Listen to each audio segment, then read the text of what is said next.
America's public education system is undergoing significant changes. From a sudden freeze in federal funding to the launch of a new national voucher program, these developments could reshape how schools operate and how students access learning. In this video, we'll share a quick breakdown what's happening, why it matters, and what it could mean for families, educators, and communities. On June 30th, the U.S. Department of Education informed states that nearly $7 billion in federal education funding would not be delivered on July 1st, despite being approved by Congress. These funds support a wide range of programs. Title Wing C, which accounts for $375 million, funds services for migrant students. Title II A, which is $2.2 billion, funds professional development for teachers. Title III A, $890 million, provides funding to support English learners. Title IV A, $1.3 billion, funds academic enrichment and student support programs. Title IV B, worth $1.4 billion, provides dollars to support before and after school programs. And finally, the adult education grants, for a total of $715.5 million, funds literacy and workforce training. The U.S. Department of Education stated these programs are under review, citing concerns about misuse. However, no timeline has been given for when the review would conclude or whether the funds would be reinstated.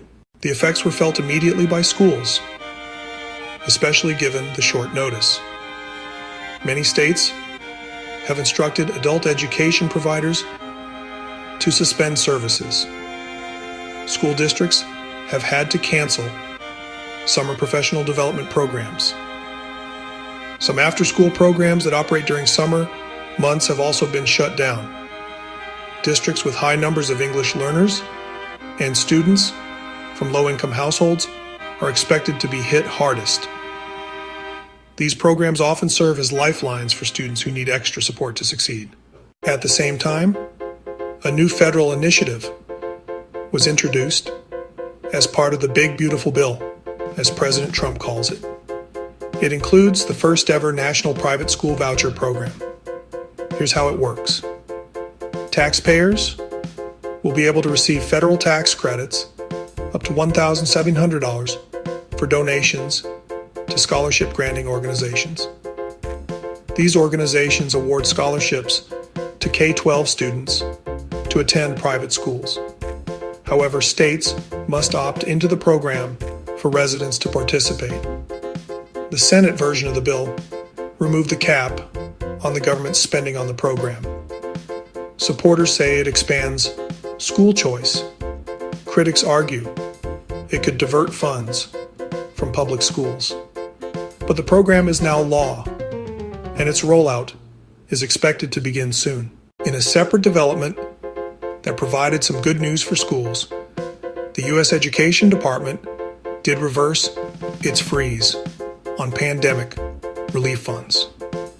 Initially paused 3 months ago, the freeze led to lawsuits from 16 states and the District of Columbia.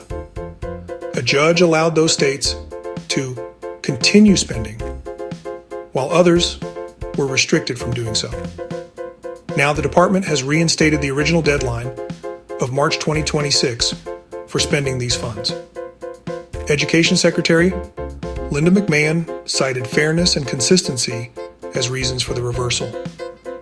The ongoing litigation has created basic fairness and uniformity problems, from funding freezes to the new voucher systems. America's education landscape is undergoing significant changes. These changes could affect how schools are staffed, how students are supported, and how families make decisions about education. As policies evolve, staying informed is key to understanding what's at stake and what comes next. This presentation has been brought to you by Bedin & Associates, LLC.